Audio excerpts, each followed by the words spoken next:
Okay, hello everyone. Welcome to another episode.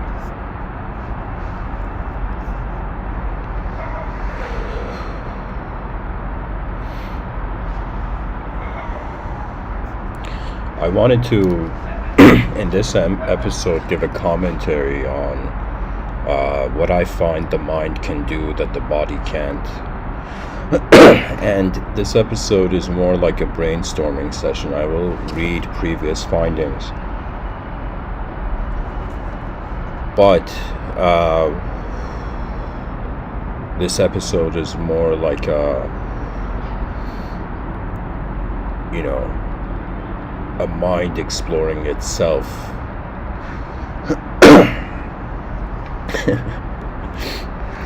Anyways.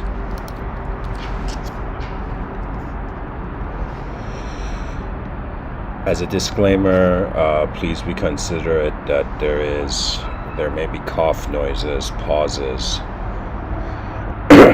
background noise, and whatnot.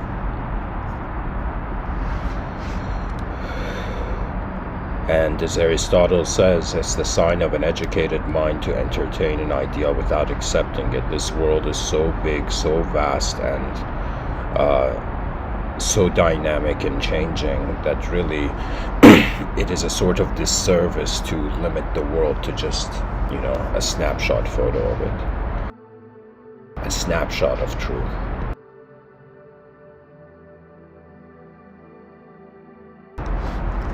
I am also a bit fatigued, but the viewers don't need to care about that.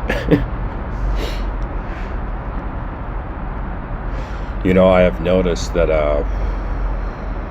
our minds are where we consider our ability to arise from.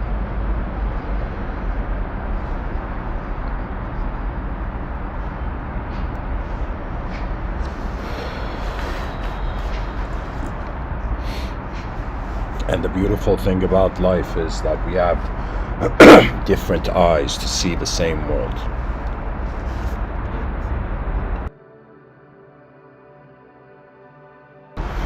So first thing I noticed is that we human beings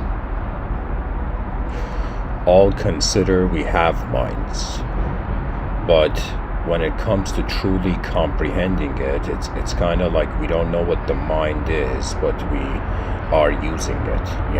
To be a human being is to use a technology but not know exactly who or what the user is.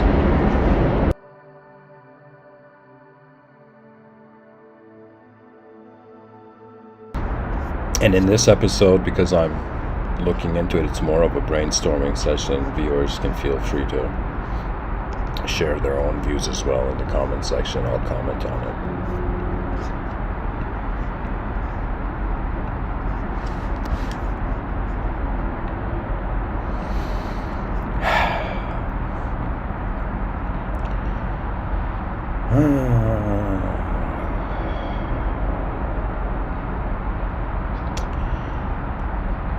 There is an approach, let's call it, a sort of attempt in logic, whether we classify it as formal logic or informal logic. But we have a sort of sequential manner in our understanding. So the first thing to realize is that what the mind is doing, what our intelligence is doing, is setting up a format for a journey. We are a journeyer. We are not static beings. We're not statues. We are a changing being, and we are aware of our change. And that's really the fascinating part. I don't know how many people have had this view, but there's been moments where I have shocked myself, or I should say it differently, I have fascinated myself or stunned myself by just wondering, wow, am I existing right now? and what is my own familiarity and acquaintance with my existence. When people, if we were to look at children, it's as if they are being a direct experience of their whole moment. But what tends to happen is that the child's attention gets sculpted to a certain format. I think psychologists say something around like the age 11, 12. That's when the child begins to wonder about its own individualism. For the young child, Jacques Lacan called it the mirror effect, where the child looks in the mirror and begins to identify, begins to notice that it is its reflection. That means it realizes its reflection is not different from itself. And that's a sort of ability our minds have. Certain lesser species, they don't have this ability,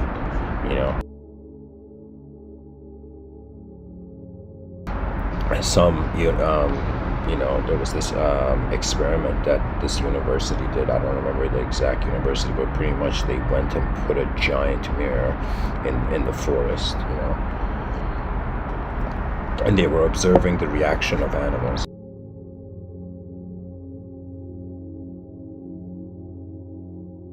And what's very fascinating is that,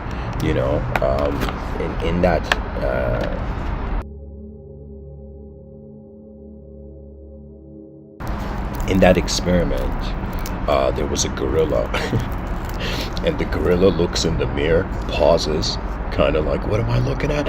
And then the gorilla charges at its own reflection and collides with the mirror.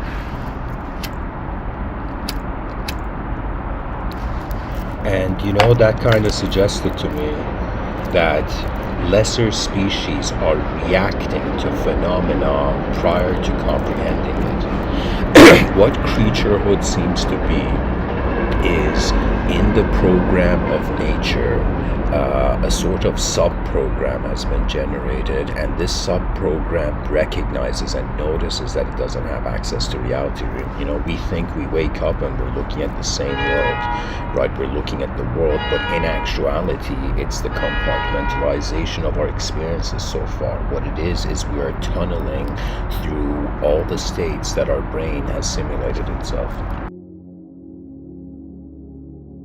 in.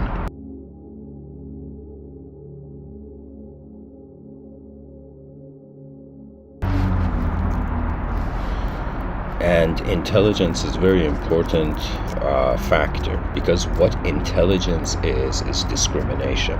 Anybody who can't discriminate, after some point they're seen as, in some sense, being, insane or crazy. Why? Because it's as if they are ignoring what other classifications in the moment could exist. I remember I saw this video on YouTube. It was like somebody had made this kind of short film, and it showed that there was this young kid who had made a mistake in the class, right? And like really young kid, okay? And the teacher, like back in the day, teachers were, I don't know, they had the warrior spirit or something, Teachers felt like demigods back in the day in the classroom, where they could just show their wrath. So in this video, it showed that this teacher told the kid to raise his hand, bring its hand in front of the teacher, and the teacher took a ruler and slapped the kid on the hand, like very hard, to kind of teach the kid, you better have discipline, kiddo, and the kid was just silent, kind of tearing up inside, but kind of at the same time not wanting to show weakness in front of others and whatnot. But the kid was getting upset. Imagine a young kid, and a teacher like slapping the kid's hand with a ruler or something, like hitting the kid's hand with a ruler. Right now, in this video, what's very fascinating is that it shows the teacher is walking outside the school, and he suddenly sees that this. Excuse me, I forgot to say it. The reason the teacher was punishing the kid was that the kid would be late to class. Okay, that's why the teacher was hitting the kid with a ruler, right? But then the teacher one day realizes that this kid has a younger brother who is on a wheelchair, and he has to every day take his younger brother on the wheelchair, right? And that's why he was late, right? And so one day the teacher realizes this, the kid comes in, right? And the kid knows he's late, so he just goes up to the teacher and raises his hand for the teacher to like hit the, what do you call it, to for the teacher to like hit the hand of the kid. And the teacher just breaks down crying and like kisses the hand of this kid and just hugs the kid, right? And that's what I mean by discrimination. You know, we behave without realizing how many other layers and levels and angles to the moment there are. Really, what makes us fascinating creatures is that there's many ways the moment works, and we can notice it.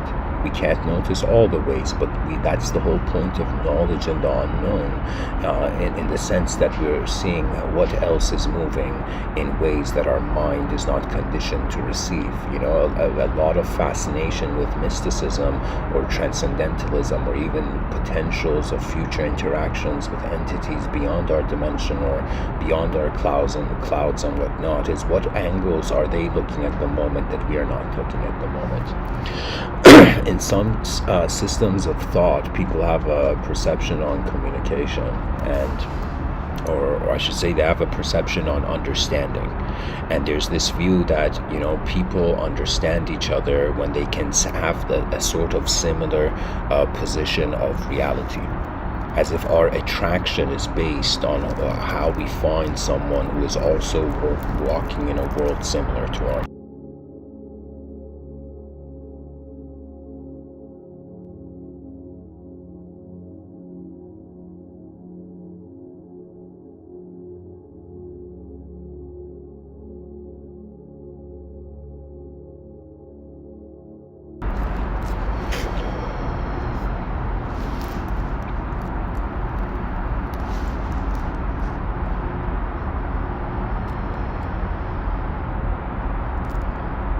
So what I'm trying to say is that the body seems to be a sort of dimension of reality, a certain way that the moment is being kept or is moving at a certain speed. But the mind seems to be, you know, that which has access to hidden angles, to an unhidden moment.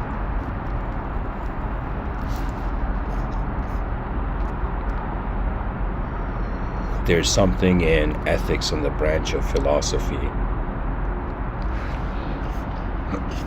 Excuse me.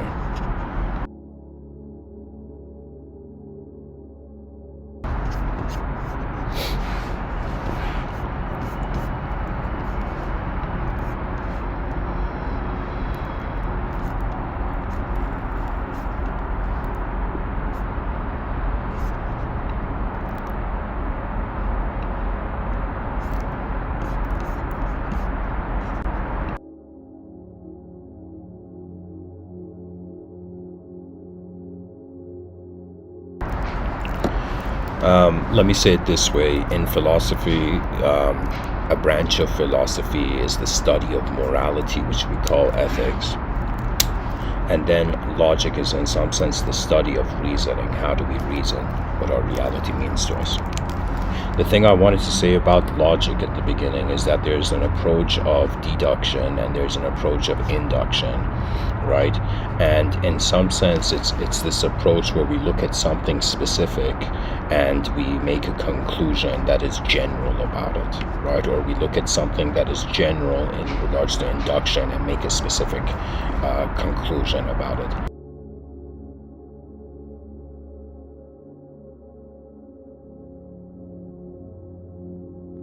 So the sort of setting the way I'm trying to share with the viewers how I'm approaching this is, okay, there's this intelligence here that's happening. This intelligence has an approach of being static and being dynamic.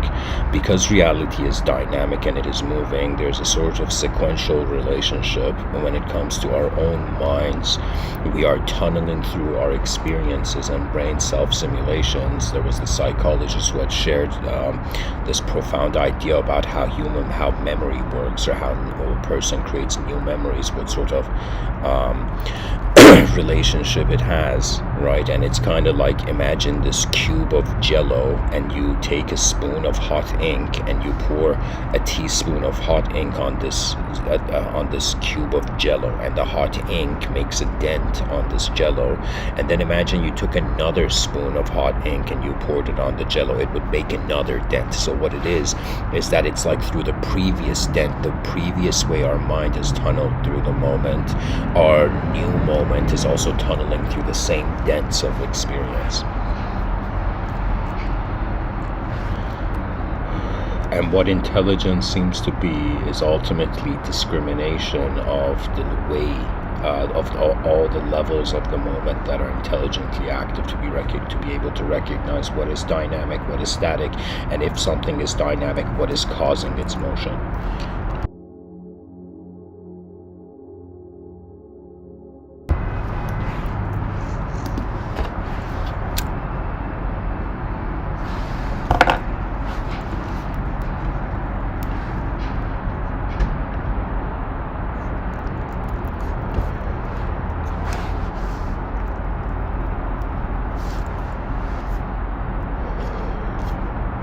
When it comes to ethics, okay, in the sense of what is right and what is wrong,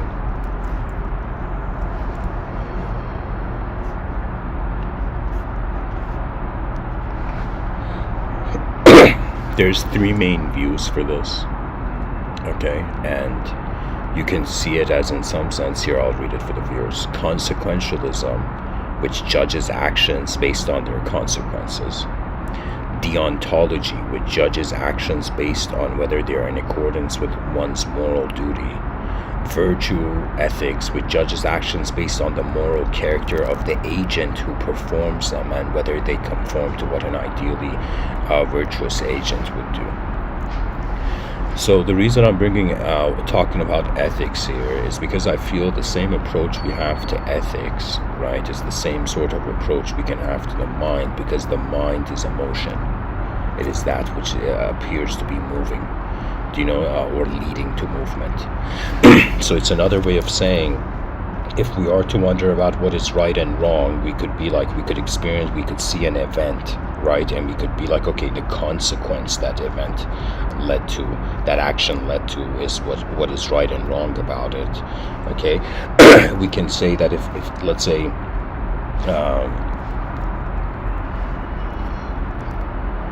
think of it this way, person A punches person B. That action can be wrong because of what happens to person B. That action can be wrong because of what person A, for example, considers, right? The morality of the collective's environment rather than the individual. Not all human behavior is from the human being. We say we have free will, but at the same time, we're habitual entities that get conditioned to our environment. Our environment is like, an indirect voice of our mind.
So again, back to the example of person A punching person B. The consequence could be right or wrong. The reason person A, let's say the collective, the context where person A is considering, that means imagine person A thinks the world is a bad place, so it's okay to do bad things. That's the deontological view of it. And then there's just the individual notion of the character, or let me say it this way, the deontological view is not because the individual perceives it, it's because the collective context is implying it.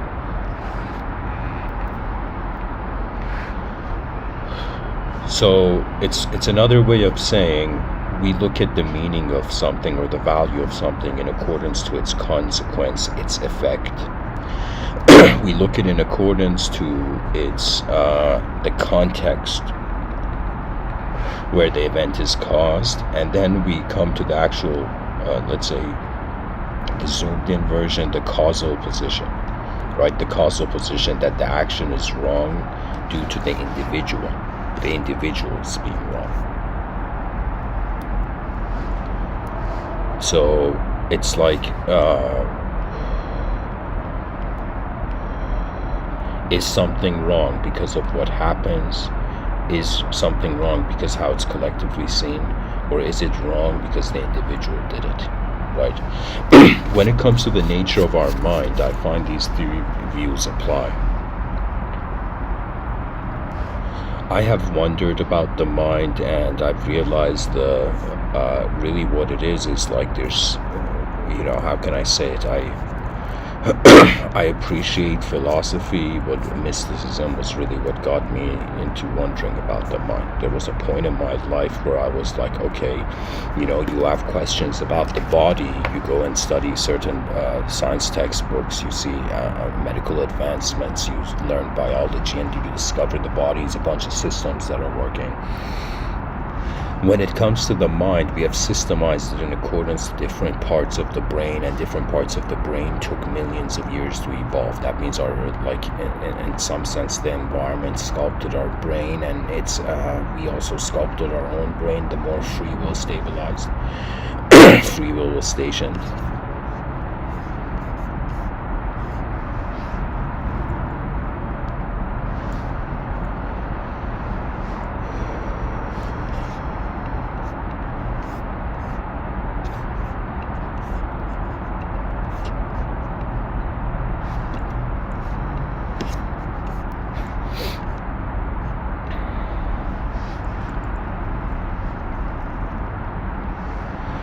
And anyways, what I'm trying to say is that the question was there for me, It was as if religion, the science explained the body, and religion or spiritual systems or mystical traditions, they explained the soul, but the mind was a mystery.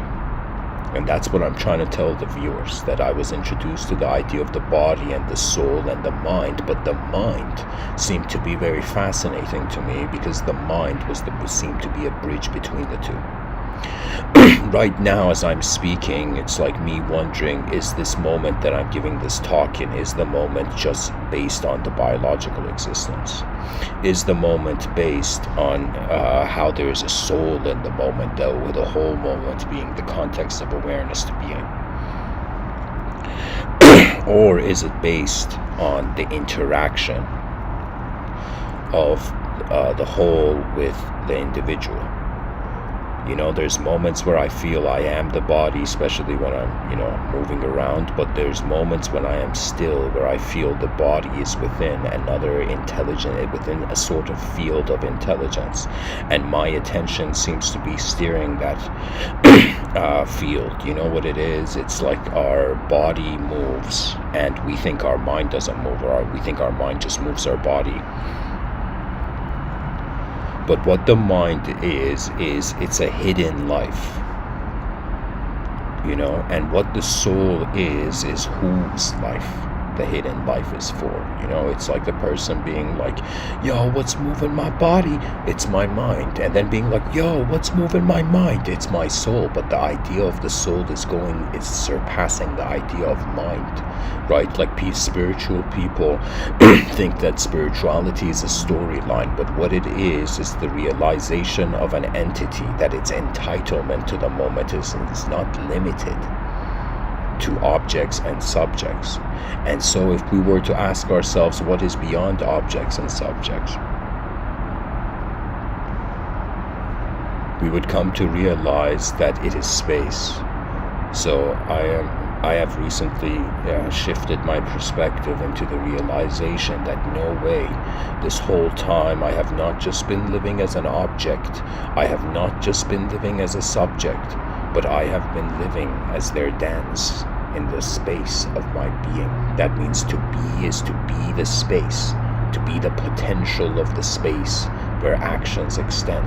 You know, it's like we are the sun and the rays are objects and subjects, you know.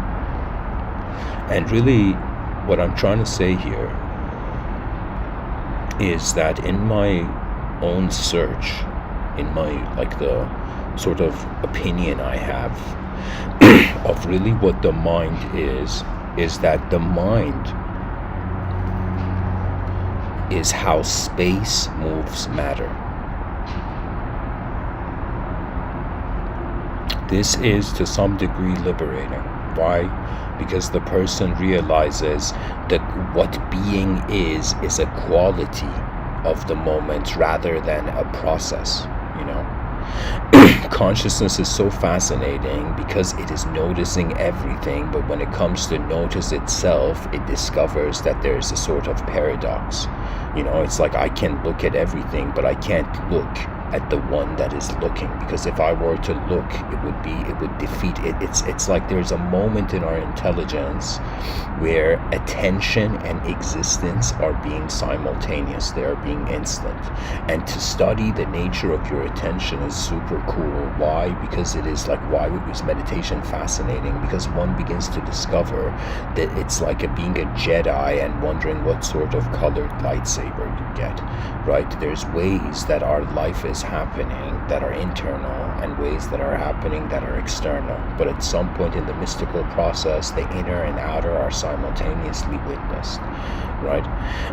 Like if I ask myself, where's my voice coming from in this moment? Sure, externally it's coming from my body, but what is moving my voice? It is coming from my mind. There's an image, there's some sort of force that's moving. And so when I ask myself, what is the awareness to this force, I realize that it is beyond reason, right? Because on some level we cannot ignore that we are creatures on a rock in the middle of nowhere. We got frightened by what we cannot understand, so we created an understanding we cannot stand under. You know, people don't realize it. Many people disregard religion. You know, for me, the fascinating thing about religion, it's like one of the earliest attempts at humanizing the cosmos. It is as if a human being wanted to interact, and it interacted with stuff that was in front of it, but it wondered what is beyond the room I am in, and what is the creator of this room. And the beautiful thing about the idea of God is that it is inconceivable. To truly be religious is to have faith in the inconceivable rather than worshipping a conception that could never replace it.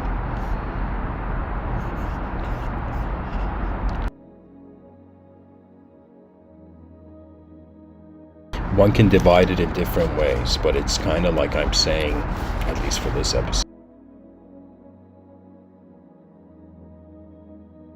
our intelligence has journeyed towards 3 lives simultaneously. There is our known life, which is our biological existence. Then there is our unknown life, how the consciousness is here, or what consciousness's movement is animating, arising from. You know, there could be this view right now, and in middle the mind is semi-known, semi-unknown.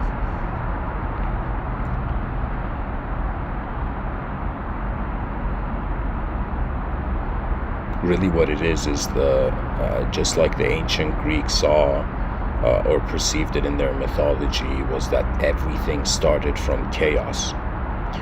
And chaos is a state prior to reason. That means there's a chaotic state, a meaningless state, and then suddenly order arose. And when order arose, there were shapes that could discriminate between other shapes. That is really one of the abilities of the mind to wonder about the shape of the moment, and also to be the potential of how the shape moves in the moment.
In some sense, one of the abilities of the mind is to notice novelty,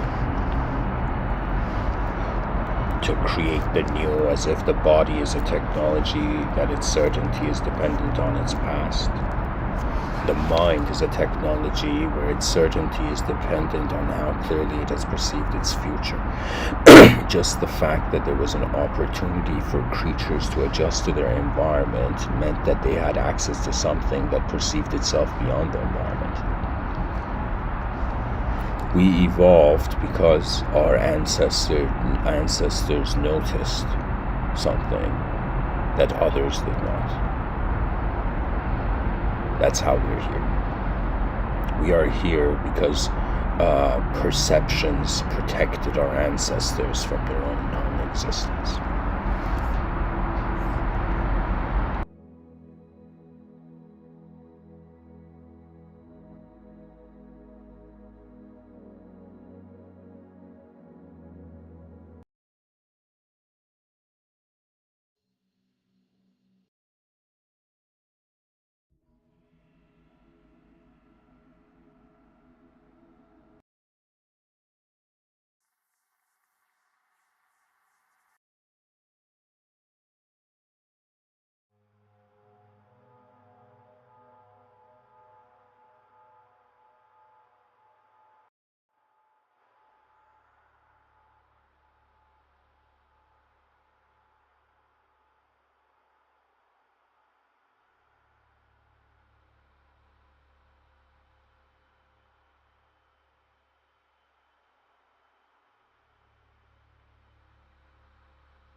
The species thought metaphysics was unnecessary, only to realize where can physics go.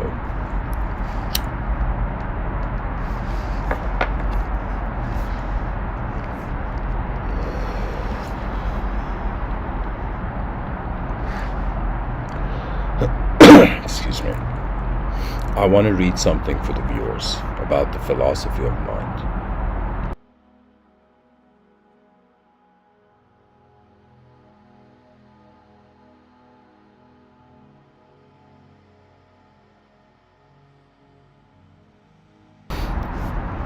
The value of philosophy is to contemplate the context of reason. So I'm going to read something about the philosophy of mind here. Philosophy of mind is a branch of philosophy that studies the ontology and the nature of mind. Ontology is the study of being, guys. Philosophy is a branch of philosophy of mind is a branch of philosophy that studies the ontology and nature of the mind and its relationship with the body. The mind-body problem is a paradigmatic issue in philosophy of mind, although a number of other issues are addressed, such as the hard problem of consciousness and the nature of particular mental states.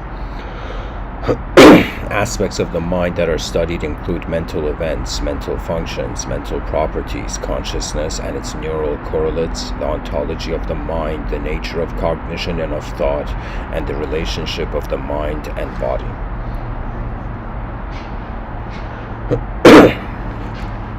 Here it says the mind-body problem is a philosophical debate concerning the relationship between thought and consciousness in the human mind and the brain as part of the physical body. The debate goes beyond addressing the mere question of how mind and body function chemically and physiologically. Interactionism arises when mind and body are considered as distinct based on the premise that the mind and body are fundamentally different in nature. The problem was popularized by René Descartes in the 17th century, resulting in Cartesian dualism and pre-Aristotelian philosophers in Abyssinian philosophy and in earlier Asian traditions. A variety of approaches have been proposed. Most are either dualist or monoist. Dualism maintains a rigid distinction between the realms of mind and matter. Monoism maintains that there's only one underlying reality as a neutral or substance or essence in terms of which everything can be explained.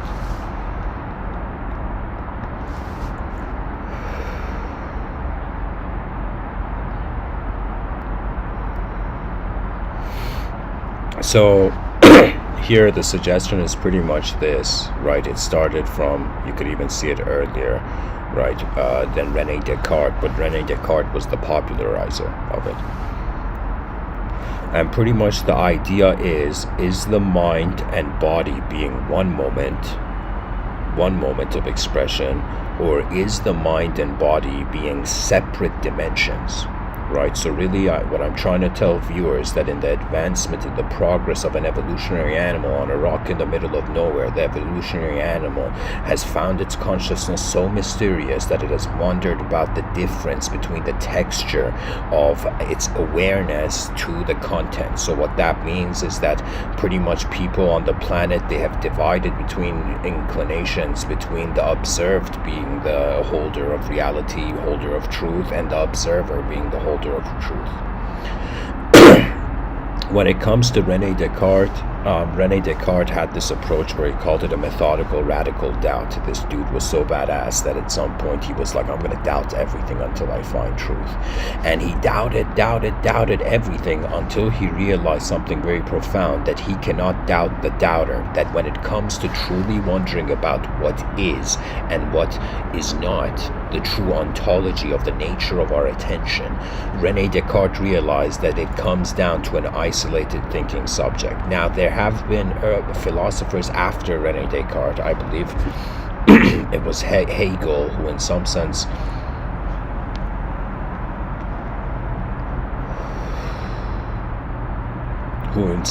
responded to René Descartes, and René Descartes was like, yo bro, I'm this isolated thinking subject, and Hegel was like, the only way you're knowing you're an isolated thinking subject is because of the conditioning of the cultural environment. Really, when it has come to the mystery of consciousness, what has happened is that people are like, do we use the world to figure out what the self is, or do we use the self to figure out what the world is? And the realization is that the way the self moves is different than how the world is. There's something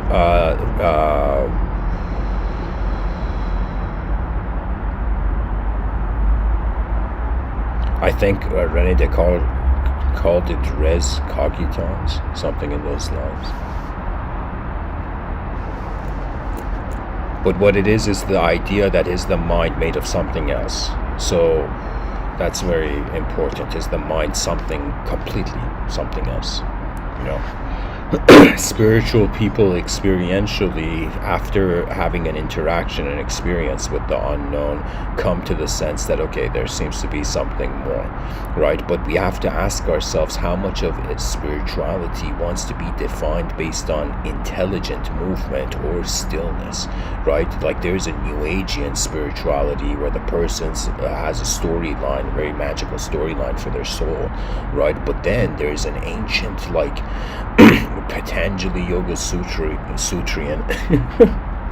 you know, ancient Vedic view that really what we are is not something that is changing. That means it's kind of like going between do we choose to define the observer based on the observed, or do we realize that the observer cannot be defined based on what it is observed?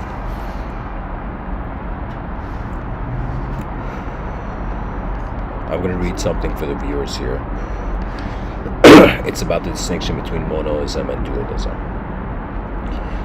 It says each of these categories.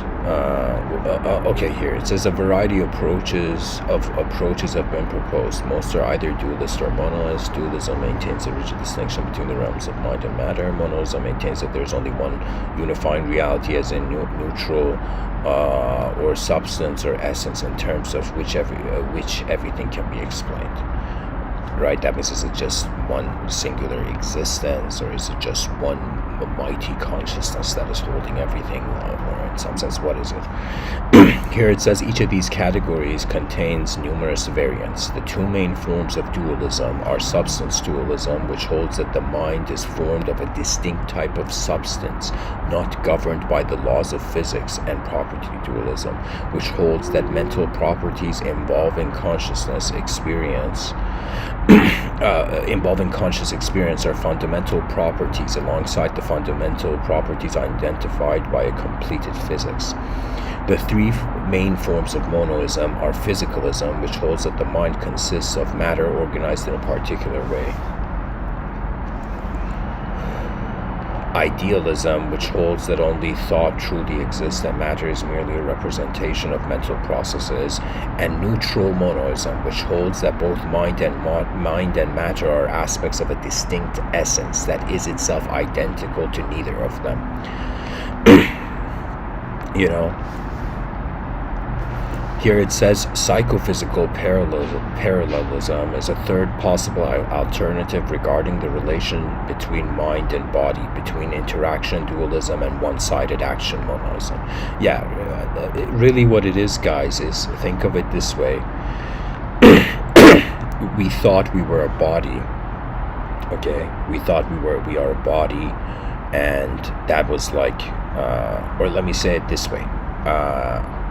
So far in 2022, it seems to have, at least to me, it appears that it has gone this way, where it was as if we thought earlier in life we were mind, and then there was a sort of empirical filter that came through the arrival of the scientific method, where we were like, wait a minute, what is real and what is unreal when it comes to the experience of that which is tangibly existent, right? It's as if when existence became important, we began questioning our minds. When existence wasn't important, we were living in the multidimensionality of there being gods walking in the cloud, and in some sense the earliest form of magic being stories. Pretty much people hadn't heard language before somebody would say something, and it's like their mind couldn't discriminate between whether it was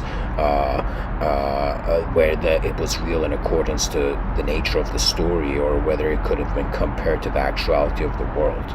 Right? This is why I'm saying discrimination is very important, because the future of our human species depends on our ability to be able to discriminate between our inner lives and outer lives, between our inner realms and our outer realms. That our inner realms, they are the divinity in the moment, right? That means when I ask myself what is so significant about my intelligence, it is actually how it's moving. Movement in stillness is divine if there is an awareness that stillness doesn't need to move. That space doesn't have to do anything, but why is there shape? Why is there unique geometry?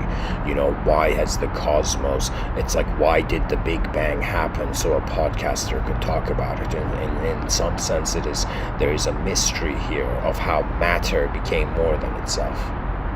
We are living in a post-materialistic reality. If we were truly to be materialistic entities, we should not have a single subject. That means matter, if it was only matter should not have any opinion, cannot even be capable of conceiving an opinion on what it is, right? So what I'm trying to say is our explanation of what we are is a non-physical event that is justifying and verifying if we think we are a physical being.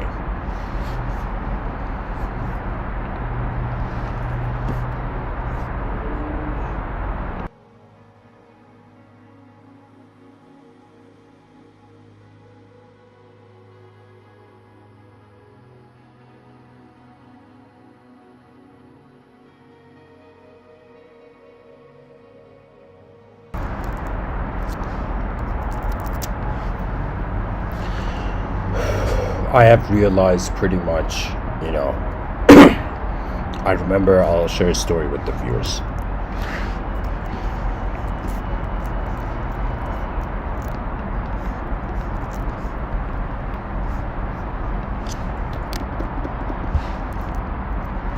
When I was young, I have a twin brother. My father took us to this bazaar in Iran. That's the country I was born in. And there was a bazaar where they only sold rings. So imagine like this long hallway between, like this alley between two buildings, and all the stores were selling the same products, and all of it were like stone rings. Rings with stones on them and with specific writings and craftsmanship and whatnot. And somebody had told me a story, or let me say it this way. There was an approach where there was the street smart businessman archetype, okay? And the street smart businessman was not doing what was right or wrong, but was actually looking at what was the most quickest, efficient way to deal with something, And the street smart approach was kind of like looking at the consequence of every moment, right? Like, okay, what is that person doing? What is that person doing? And then how can I find myself in that event, right? So I began to realize there is a way to look at life where we don't just define it based on its surface, exoteric dimension, or we just define it based on the S and what that thing is implied to mean. Right, it's kind of like this view of, of course, on some level, every person, a person's brain is kind of creating a value system. And then the person begins to discriminate how close is their value system with the world they actually are experiencing in front of their eyes. What I'm trying to say is, of course, people have different desires, different expectations for their own eyes, and so what really being street smart means is it's first knowing like what you want and then how to get it, right? But kind of like bypassing unnecessary eventhood, let's say.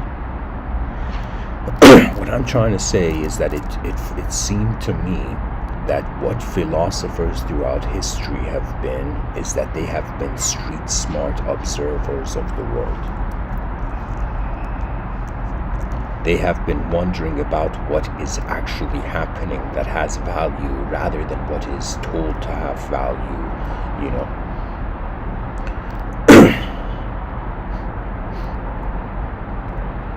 The search for the actual truth of the mystery of our eyes leads to this realization that our mind is here to be utilized.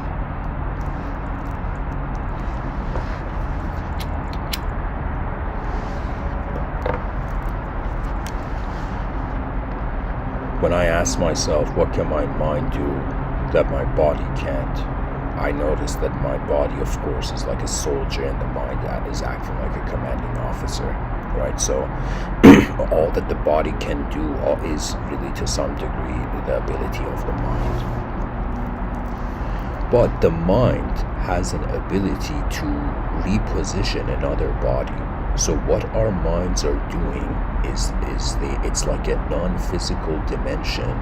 It has an ability to create a parallel creation of its own created component. So what that means is, like, I'm looking at my body right now, and I close my eyes and I imagine myself, for example, like flying out of my balcony at a very fast speed towards the atmosphere, right? And so in this instant, my body is existing in the outer realms on my balcony, but in my inner realms, I am envisioning myself flying in the sky. So it's as if my mind managed to take the image of the moment and modify it in a space with greater freedom, right? And we human beings are not taught to appreciate the space of our minds. You know, there's some things I've realized about the nature of the mind that if I had realized sooner, it would have been like, I would have seen more out of the world.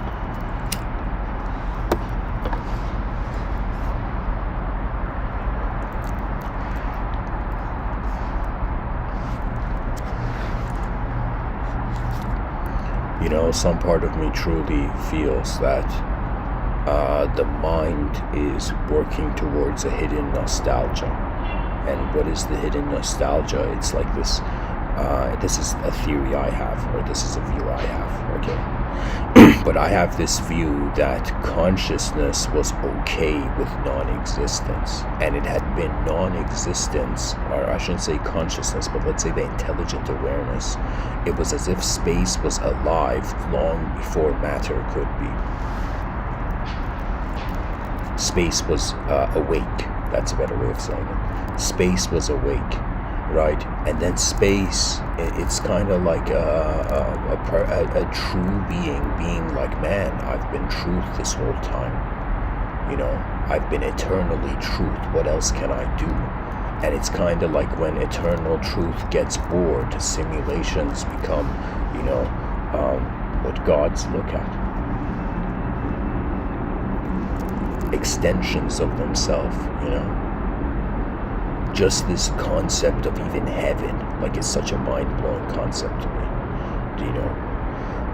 Why? Because it's this suggestion where Earth seems to be the shadow of a greater world, of a different world, a world where there is freedom, a world where there is boundless freedom. But I keep thinking to myself, if I had entered heaven right now, do you know? And I had been in heaven for so long where I was like, okay, is this it? And so the fascinating thing is that something had to happen. This is the beautiful thing about all origin stories we find from different cultures around the world, that something happened. The origin story is actually like just the magnification inside a giant verb, you know?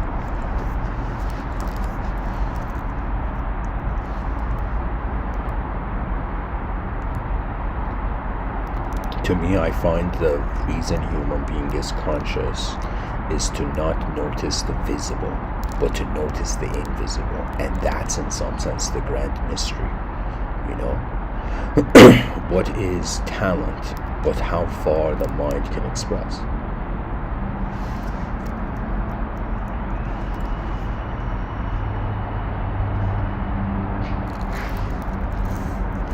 You know, sometimes my mind has had expectations of the world. I'm this person who started this Discord server called School of Athens 2.0. And throughout the years, different people have come and gone into this group, and they have all had different expressions. And the Discord server has been like an opportunity for me to observe different psychologies in a sort of collective space, you know. And I've realized that people are taking different approaches and different strategies in becoming a part of their moment and world, right? And really what is a test of the strength of character is an ability to journey through worlds. Some people cannot be content with the outer realms, so their behavior is only limited to their inner realms, right? But some people realize that it's not just that we're in a world and we have to behave in it. It's that the world is changing. You know, just like a child grows up, what if the world is growing? You know? and what happens to growth. I mean, for me, I think this is a very interesting argument where we're like, okay, a creature on a planet, if you put a creature on a planet after a very long time, it begins to notice itself from the objective dimensions. It climbs in towards the subjective dimensions of experiencing reality, right? It's kind of like what happens to an, you know what it is? It's kind of like, just like there was, like through the view of the Big Bang, there was this pool of energy. Okay, and anyways, let's say a sort of intense event takes place, and this intense event in cosmic inflation in less than a couple seconds, suddenly, as the whole space of the world cools down, shape appears. It's kind of like the world wanted to look like something. You know, space was like, yo, how would I look to myself, you know, if I get dressed in elemental particles, you know?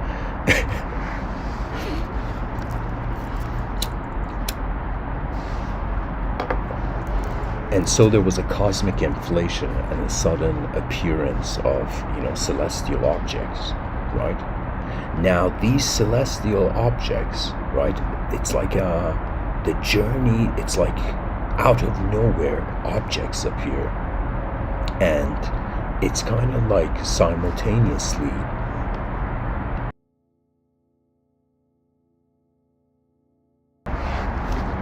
it's like the cosmos cooled down to such a degree that objects did not appear, but subjects began to appear.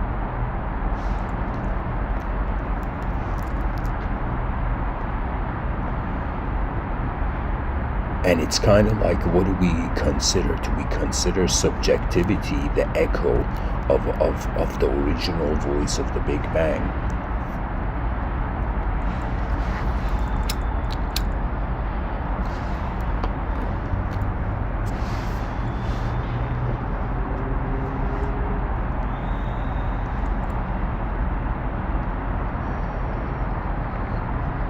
Or could it be that the world was never a world?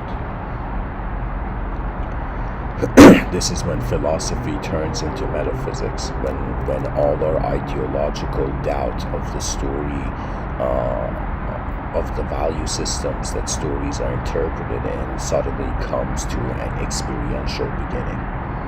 You know, one of the most fascinating realizations I've had in this lifetime was that I realized consciousness was okay with being before there was any language involved to create divisions and categories in one's value system of life.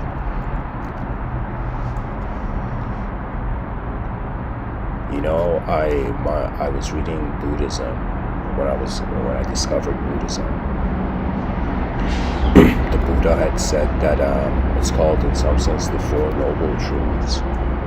And Buddha was this, you know, child of an emperor, you know, who had a tattoo, like a birthmark of a wheel on the bottom of its foot, or at the bottom of his foot. And his father was an emperor, and some holy man was called, and the holy man came to the father and said, like, such a street smart answer, you know. This holy man came to Buddha's, you know, emperor dad, and the emperor was like, tell me the destiny of my child, holy man, I'm an emperor, you know, you better watch your words, you know. And so the holy man was like, yo, this emperor has anger issues, all right, I'll give him two answers. And the holy man had said, your son will either become a very holy man, will become a very enlightened, will become a very profound sage, right? Or your son would become an emperor, great emperor like yourself. And the king was like, all right, good answer. But at the same time, the king was concerned that his son would become like the leader of holy men rather than lead the leaders of you know, physical society, right? You know, so pretty much the guy was like, Buddha's gonna be Gautama Siddhartha could either become the leader of a non-physical society or a physical society, you know? And so Buddha steps out of the palace with his assistant buddy called Ananda, which kind of wakes up Buddha, kind of like Alice going in suddenly, going through the rabbit hole. And Buddha comes out of the rabbit hole and realizes that there is suffering in the world.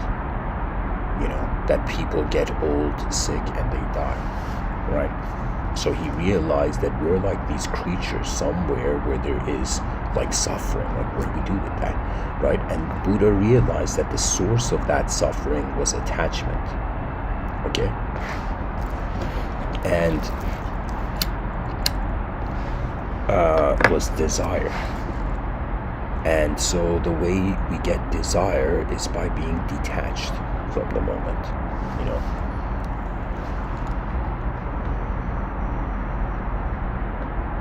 And the path to detachment, that's the eightfold path of Buddha. Okay, that's Buddha's strategy to solve ever-present psychological turmoil. And so Buddha himself had sat by a tree, and it was such a cool tree that Buddha got to see the nature of reality. And he freed himself from the burden of how language was specifying value for experience. Now, I thought to myself, being like, yo, look at this kid, look at this human being on this planet. Suddenly realizing that if he detaches himself with the subjective representation if he detaches himself from what the moment means, he finds himself in a neutrality where the moment can mean anything, a freedom, right? So it was as if Buddha couldn't get rid of the physical suffering. It's kind of like Vala Morghulis, Game of Thrones style, all men die or something like that, in the outer realms. But in the inner realms, he realized, where does the acceptance of our own suffering come from? That means it's like, whoever you are, whatever problems you have, just wonder what is accepting the shape of the problem in the moment, right? And it's kind of like, the more we walk closer to truth, the easier it is to be honest. The more further we are from truth, the more we have simulations to kind of play around,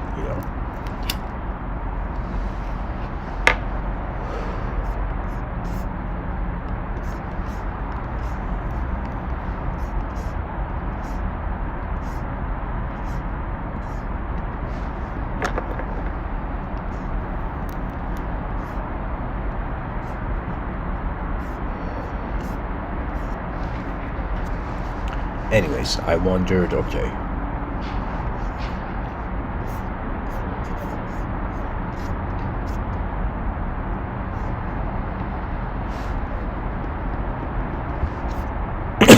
excuse me.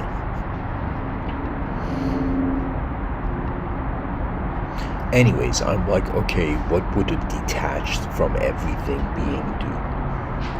What can a free being do? And I realized something profound.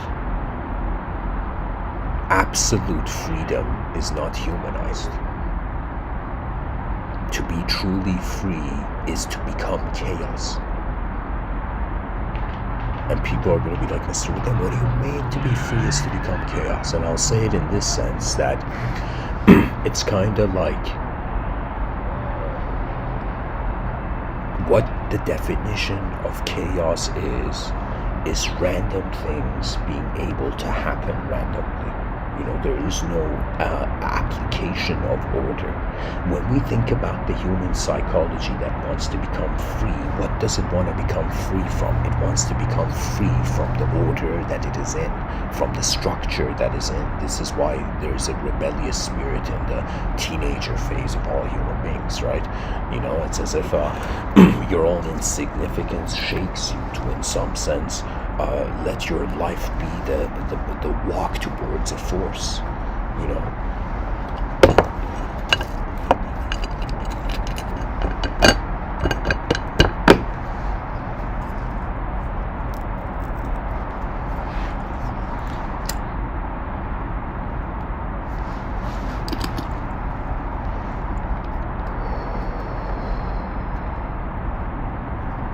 What I'm trying to say is that freedom is to be able to do anything, and chaos is how everything is doing anything it wants, but it is colliding. It's as if, like, the best example I could say is like this. Okay, imagine a person wants freedom to dance, but they're inside a crowded room, and imagine the room is so crowded people can't even move, you know. Because part of just human culture is that human beings go through this sort of modern ritual, right? It's an incredible modern ritual, but they go through this ritual of, in some sense, intoxication and trying to put themselves in an augmented reality, right? Where the value and the implication of self can change. Human beings, we are such multidimensional beings that we get bored of being in one dimension. So we innately seek novelty. So imagine a person trying to dance in a crowded room. It's like if that person had freedom, right? Like a bunch of people dancing in a crowded room. If they all want absolute freedom, you're going to see the whole room turn into a mosh pit, right? That's what I'm trying to say. That it's like if we give the human species, if the human species really idolizes in an abstract way, like a sort of freedom, like mysticism is a different story. Mysticism is a different story because it is holding the world in different dimensions than, in some sense, a sort of existential monoist and a dualistic experiential perception contains.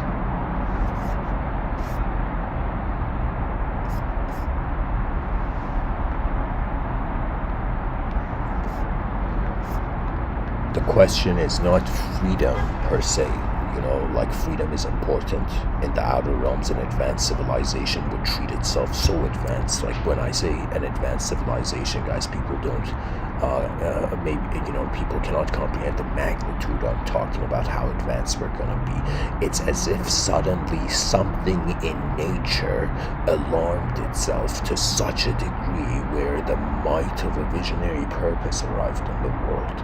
You know, what it is that, dear viewers, the idea of the advanced civilization has been born into the world. The possibility, the recognition of it. We are all living at a time in history where we can do something that our ancestors, if they could realize the potential of activity in now 2022, they would be surprised. You know what it is? Sometimes I feel the past and the future are watching the present in a sense to be like, okay, what will you do now? 8 billion creatures arrived in this, let's say in the Milky Way galactic sector. What do we do now? How advanced do we want to build a civilization? How far do we want to go? And if we seek a freedom beyond our limits, could that be a limitless destiny? Right now, the idea of immortality is savage and incomprehensible to the human being. You know, it's kind of dull, and it's as if somebody thinks that an immortal being is going to get bored of everything after some point. Right? It's going to be like, for how long can I be just sight? Right? So the mystery takes to a point where the person has to realize the whole point of conscious knowledge is to come to the unknown. And really, more than life is it's like a kind of book you have to run and quickly read before you die. What it is, in actuality, is a constant interaction with a living unknown movement. Right, so what I'm trying to say is, like, rather than the species looking for a kind of photo album of truth, you know, it's like the species realizes, no, it's a living event. It's kind of like your whole life thinking space didn't have a mind and realizing why your attention is here. An advanced civilization is the most fearless force in the universal sector. We will be honored by anything that could be out there, any dimensions. You know, people don't realize, but I'll give you an example. Imagine there were parallel, let's say there were 10 parallel universes of Earth. Okay, let's say there's infinite, but let's consider 10 of them. Okay, and so we looked at 10 parallel universes of Earth, and imagine in all those 10 universes, parallel timelines of how Earth is happening.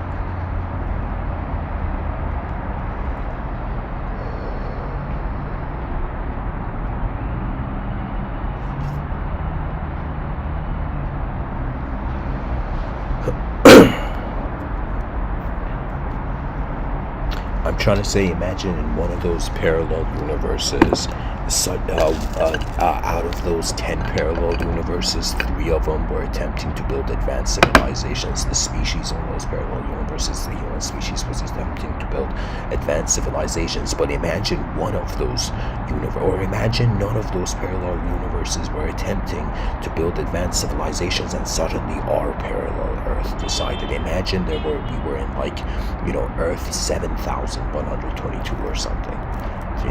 And so it's as if out of the infinite parallel realities, it's like as countless as a numerology can be. Similarly, there could be countless possibilities of worlds that are existing alongside ours, right? But now I'm saying, imagine the strategy our species took was to try to do such an advanced activity that it's like Earth began glowing to all other sectors of the universe,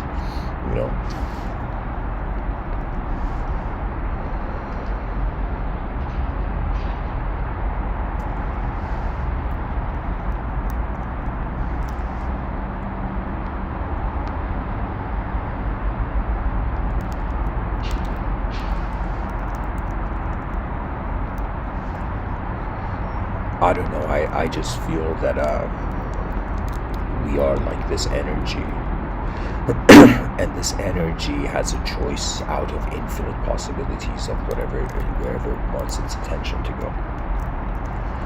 It's kind of like the strategist finds a strategy in the battlefield and implements the strategy and watches the consequence. If the strategist has honestly implemented the consequence, it can honestly receive the effect of one's cause, right? For me, the advanced civilization is the greatest puzzle, the greatest problem, my consciousness has been blessed with in the outer realms. How do we get 8 billion creatures to experience the whole moment and all moments in the most advanced way? It's gonna kind of like, I think I should start a movement called it advancism, advancedism,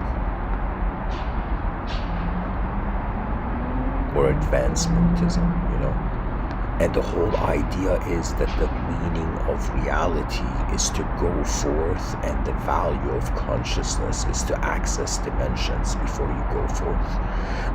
I remember when I was a soccer, when I was in high school, I was a striker for our soccer team. And but I had sport asthma, and I could only run like 30 minutes, and the coach was like, all right, this kid's dying out there, and the coach would call me out. But I remember when I was a striker and when I was outside of the field, I would be looking at the defense line of the other team and being like, okay, what are those people doing? Like, what intelligence do those people have, right? What is their habit of response to immediate presentation of intensity, right?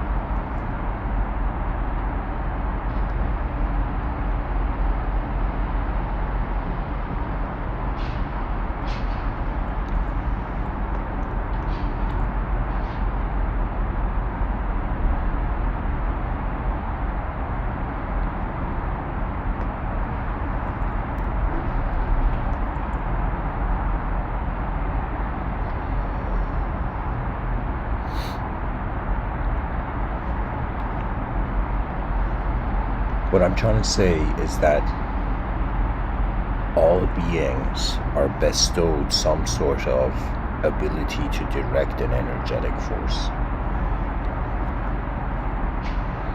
Eyes open, world is viewed, the view is processed, and then a strategy is implemented. And really what life is we are like a bird flying from different branches, and there's moments where we can fly in the sky and observe the whole forest at once, and there's moments where the branch defines us. It's as if a person being like, is what I am based on where my attention is, or is where I am based on what my attention is. If attention is to something, then it's an implication of an additional dimension. It's not that we're just alive when we're just existing. It's that we are experiencing our existence. That's the mystery of consciousness.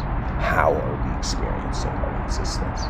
And really, what is the presence of this attention? What sort of boldness will it claim in the moment?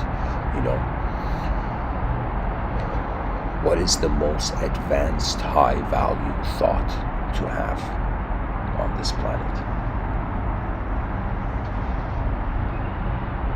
In the outer realms, we advance civilization. In the inner realms, we advance the communication of the species.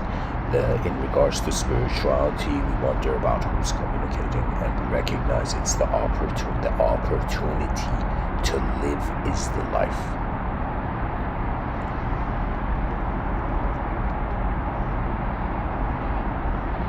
Just the fact that the world is so mysterious, it's kind of like the human being can't get rid of itself unless these mysteries are solved. It's like there's something, there's challenges for individuals, but then there's challenges of a species.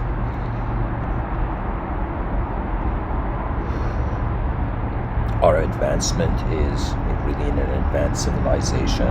We will just acknowledge ourselves as advanced beings and advance as multidimensional beings. And multidimensional beings have endless tolerance. It's like when we can tolerate infinite multidimensionalism,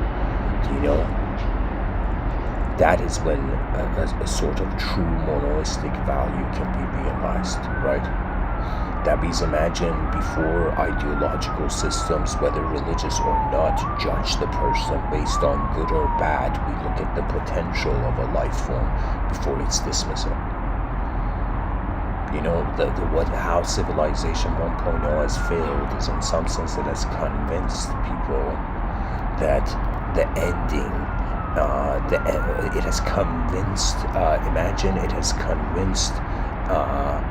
a runner who's running on a track that when the track is gonna end, right? When is it's like the real, because it's kind of like we haven't had a vision for an incredible future on a global level.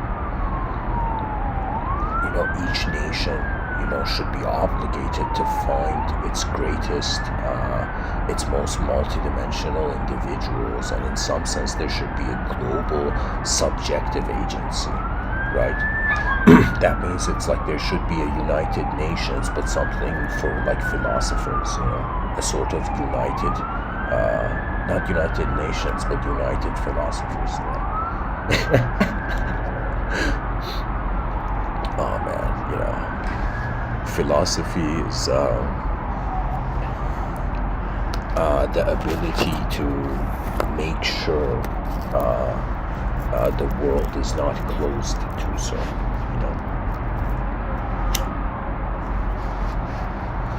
Sometimes to me, external extinction feels like, imagine a person is inside this arcade, and suddenly it's like the arcade place is gonna close, and so the person has to leave the way their attention, their consciousness was manifest. Something I have realized is that one has to honor their mind. You can have a lifeless mechanical view on your own mind, or you can see that the mind is like a living being, and it's a living being that surpasses all the ideology that orbits around your name.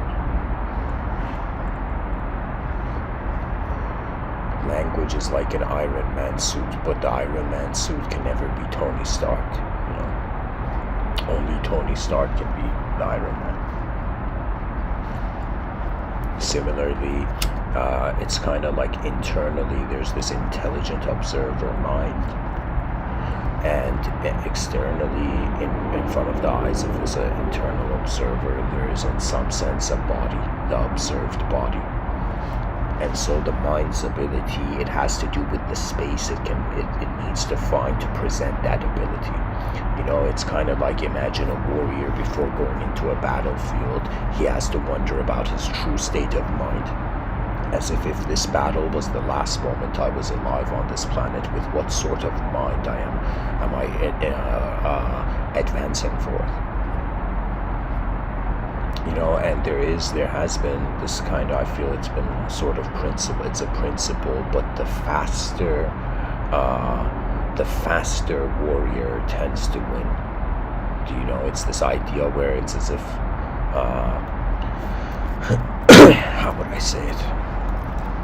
There's going to come a time on this planet where we're going to see the ratio of efficient decisions over inefficient decisions increase, and it's going to go, it's like, imagine right now it's like, I don't know, let's say right now it's 60% or 60% inefficient decisions, right? 40% the species is making efficient decisions.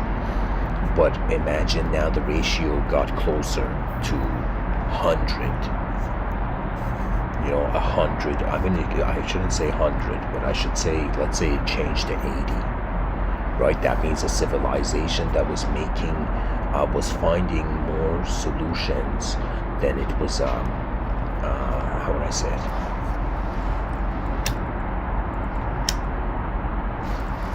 We're 8 billion players in this video game. These 8 billion players are making efficient and inefficient decisions. I'm saying if somehow the civilization began being based not on its past misery, but it's the greatness of its potential future. Right? We use the past to define ourselves, yet the concept of memory is an abstraction. Right? Like, I remember yesterday, but yesterday isn't here. You know. So how about I try to envision the future, you know, and access internally how the future could be, but externally realize it's the opportunity to play it. You know what it is? It's kind of like inside this giant circle called soul. There's a giant circle called mind, and inside that giant circle called mind, there's a giant circle called body.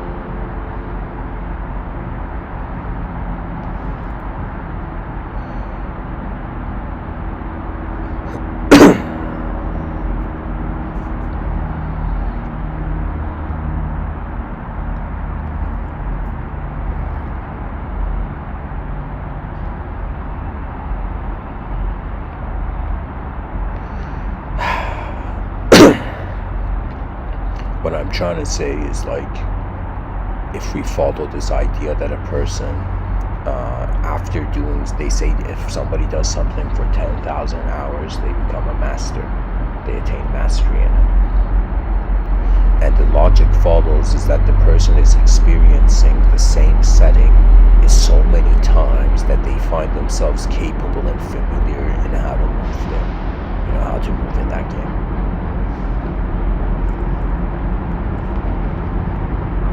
And there is no greater power than, I would say, the aura of decency. Decency is one of the most important psychological maintainers.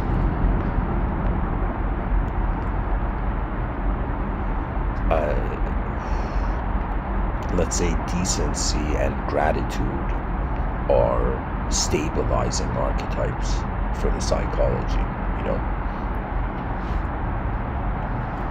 It's like life was suffering, but then life turned into an opportunity to get enlightened. Buddha realized that there is a greater freedom, not per se an absolute freedom, but there is a greater freedom for the mind that has not looked at itself. It's another way of saying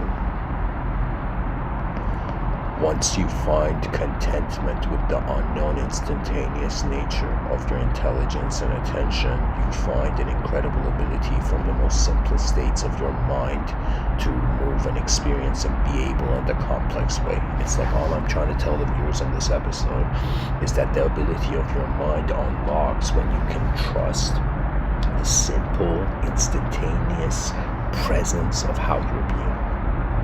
And it's unknown. We have feared the unknown until we realized we were it, and then we became infinity's transcendence. What can the mind do? It can transcend itself to be everything and nothing at the same time. We are the unknown witness of the world. We are the eyes of a mystery. You know, Mysterianism was to some degree on point, you know, because the unexplainable is where direct knowledge shifts from indirect ideology to direct experience. Anyways, guys, thanks for listening. Or I should say, dear humanity. We're all, you know, performers on a stage made of the periodic table. We not only have the periodic table as a sort of common denominator, elemental origin, right? But at the same time, the way human intelligence has been capable of stepping out of an environment and ecosystem, right? And to go into, how would I say it? We stepped out of the jungle and we created our own version of the jungle internally. And what laws are is how order is being accepted by points of attention. Really, it's kind of like our bodies are the behavior of civilization, right? And our minds are the subjective pillars of civilization. You know, what laws are invisible pillars that are holding civilization and society, right? But the idea is, what sort of architecture do we like to see in regards to the laws of man, based on the dimensions of man, because we're considering ourselves as physical beings, right? It's like the law system is easy, but in a multidimensional world, how could we define the law of one dimension when there are others, right? So we have the shift from absolutism of geometry of truth, shifts into more like, okay, what is the dynamo, like what is moving in the moment where the ability is arising.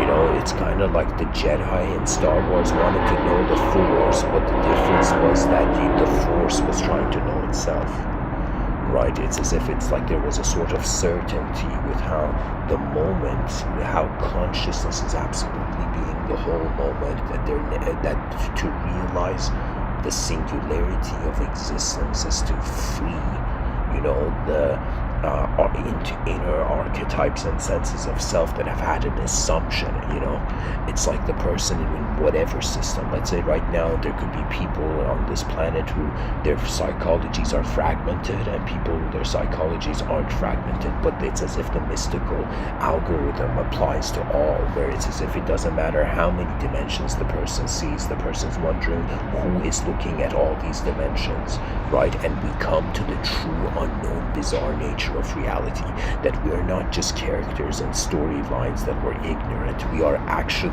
the presence of an intelligent activity in this part of the universal sector that is it's kind of like the world is already doing something and we're noticing it. And if we can notice it behind how the past tried to conceal the future, for me, you know, somebody locking down their attention to just the past ideological system is someone who has decided they don't want to enter the future.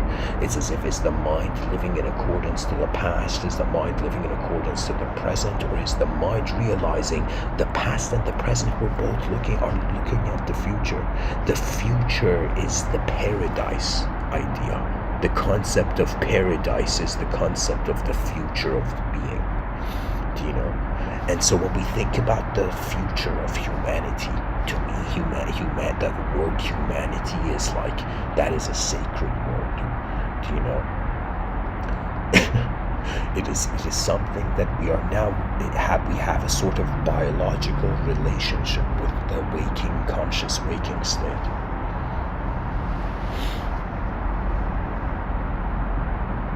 To wonder about our eyes before time could hide them. To wonder about the ability of your mind in an unknown world. It's, your eyes are awaiting their great journey. And to realize what gratitude is to be so content with what is here that you can, from that contentment, notice what else you can be content with.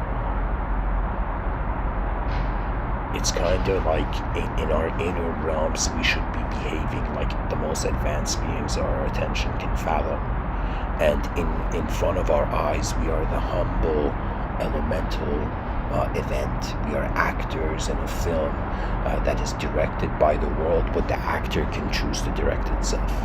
Right? Anyways, thanks for listening, guys. And I hope this episode was helpful. This episode has a double ending. Rise, mankind, rise.